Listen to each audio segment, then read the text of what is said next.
కొద్ది మారండి రా, అప్డేట్ కాని రా ఏదైనా. ఇది railway compartment or fish market?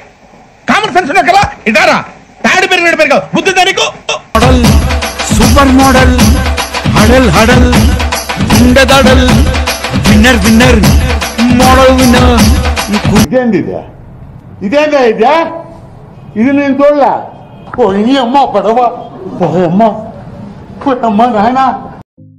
నమస్తే viewers, welcome to Geetha's well. So short వీడియోలో చెప్పినట్టు నేనైతే ఇప్పుడు మీకు మా భద్రాచలం ట్రిప్ పార్ట్ 1 అయితే ఎలా హైదరాబాద్ టు భద్రాచలం ఎలా రీచ్ అయ్యామో ఎక్స్ప్లెయిన్ చేస్తాను.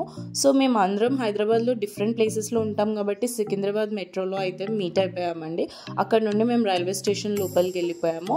యాక్చువల్లీ మేము నైట్ 11:45 PM ఉన్న ట్రైన్ అయితే బుక్ చేసుకున్నామండి, ఎందుకంటే ఆఫీస్ టైమింగ్స్కి తర్వాత ఈ ట్రైన్ మాత్రమే అవైలబుల్లో ఉంది. యాక్చువల్లీ మీరైతే ఫ్యామిలీస్తో కొంచెం ఎర్లీగా వెళ్ళాలి అనుకుంటే ఈవినింగ్ 5:45కి ఉంది, అలాగే ఎర్లీ మార్నింగ్ 5:40 ట్రైన్స్ కూడా ఉన్నాయి.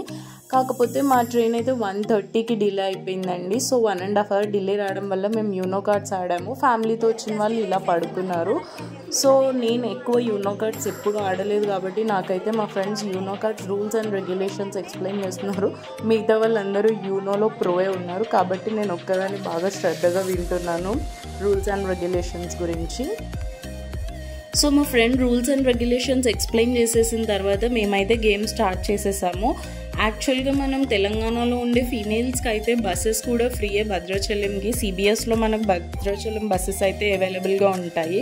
కాకపోతే మాకు నైట్ టైమ్స్లో ఆఫీస్ తర్వాత సెట్ అవుతుందో అవ్వదో, రష్ ఉంటుందేమో అనేసి మేమైతే ట్రైన్ టికెట్ బుక్ చేసేసుకున్నాము. మాకు up and down train ticket booking అయితే పర్ హెడ్ 480 రూపీసే పడిందండి.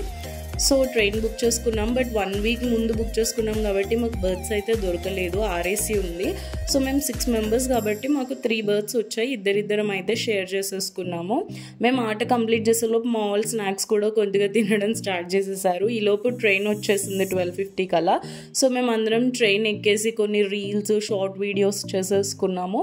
ఆ తర్వాత ట్రైన్ అయితే మెల్లగా 1:52కి అట్లా స్టార్ట్ అయిపోయింది. యాక్చువల్ టైంకి స్టార్ట్ అయి ఉంటే మనం నెక్స్ట్ డే మార్నింగ్ 4:30కి భద్రాచలంకి రీచ్ అయ్యేవాళ్ళం. ఇప్పుడు లేట్గా స్టార్ట్ అయింది కాబట్టి మేము భద్రాచలం రీచ్ అయ్యేసరికి 7:30 అయిపోయింది. సో నాకైతే ఎక్కువ నిద్ర పట్టలేదు, ఇలా వీడియోస్ తీసుకుంటూ కూర్చున్నాను. ఫైనలీ మేమైతే భద్రాచలం రోడ్ రీచ్ అయిపోయామండి, అదే కొత్తగూడెం. సో ఇక్కడ దిగిన తర్వాత మనకు ఒక 70 kilometers దూరం అండి భద్రాచలం. మనకి ఇక్కడ షేరింగ్ ఆటోస్ అండ్ బస్సెస్ అయితే అవైలబుల్ ఉంటాయి. Buses APSRTC buses, TSRTC buses ఉంటాయి. కొద్దిగా మీరు చూసుకొని ఎక్కండి. మేము టీఎస్ఆర్టీసీ బస్సు అనుకొని కంగారులో అందరు ఎక్కేస్తుంటే ఏపీఎస్ఆర్టీసీ బస్సు ఎక్కేసాం, టికెట్ కొనుక్కోవాల్సి వచ్చింది. మేము ఏపీఎస్ఆర్టీసీ బస్సు ఎక్కాం కాబట్టి పర్ హెడ్ 60 రూపీస్ అయితే టికెట్కి పడిందండి. సో మీరు కనుక్కొని టీఎస్ఆర్టీసీ బస్ ఎక్కితే ఫ్రీగా డ్రాప్ చేస్తారు. సో భద్రాచలం బస్ స్టాప్ కన్నా ముందు భద్రాచలంది టెంపుల్ ఆర్చ్ వస్తుందండి. ఇక్కడ దిగిపోతే మనం డైరెక్ట్ ఆటోలో టెంపుల్ దగ్గర వరకు వెళ్ళిపోవచ్చు. అదే బస్ స్టాప్కి వెళ్తే మళ్ళీ వెనక్కి రావాలి. అక్కడ ఆర్చ్ నుండి మేము 15 రూపీస్ పర్ హెడ్ ఇస్తే మమ్మల్ని సీతానిలయం రామనిలయం దగ్గరికి తీసుకొచ్చేసారు.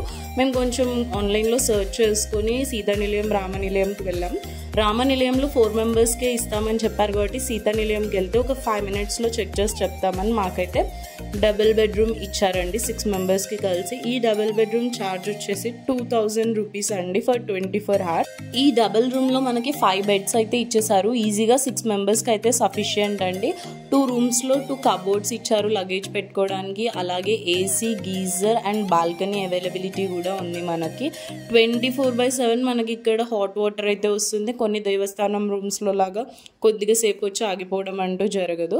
సో రూమ్ అయితే చాలా బాగుంది, వాష్రూమ్స్ కూడా నీట్గానే ఉన్నాయి. సో ఇలా బాల్కనీ నుండి బయటకు వచ్చి చూస్తే మనకు గోదావరి ఘాట్ కూడా కొంచెం లైట్గా కనిపిస్తుంది. రెయినీ సీజన్ కాదు కాబట్టి వాటర్ అయితే కనిపించట్లేదు. సో మేము అందరం బ్రషెస్ చేసేసుకొని రెడీ అయిపోయి గోదావరి ఘాట్కి అయితే వెళ్ళిపోవడానికి రెడీ అయ్యాం, సన్ స్క్రీన్లు బాడీ లోషన్లు రాసుకొని.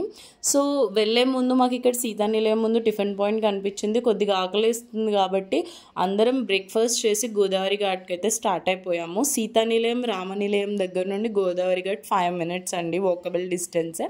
మీరు ఇక్కడ నుండి నడుచుకుంటూ మెట్లు ఎక్కి దిగిపోతే మీకు అయితే గోదావరి ఘాట్ కనిపించేస్తుంది. ఆల్రెడీ ఇక్కడ అందరూ స్నానాలు చేస్తూ ఉన్నారు. సో మేము కూడా గోదావరి ఘాట్ దగ్గరికి వెళ్ళి చిన్న చిన్న వీడియోస్ తీసుకొని ఫోన్ అక్కడ పెట్టేసి వెళ్ళిపోయాం లోపలికి. మీరైతే చాలామంది ఒక 5-6 members వెళ్తున్నప్పుడు ఒక్క ఫోన్ తీసుకెళ్తే సరిపోతుంది, ఎందుకంటే అక్కడ చూడడానికి కానీ పెట్టడానికి కానీ లాకర్స్ అట్లా ఏం లేవు.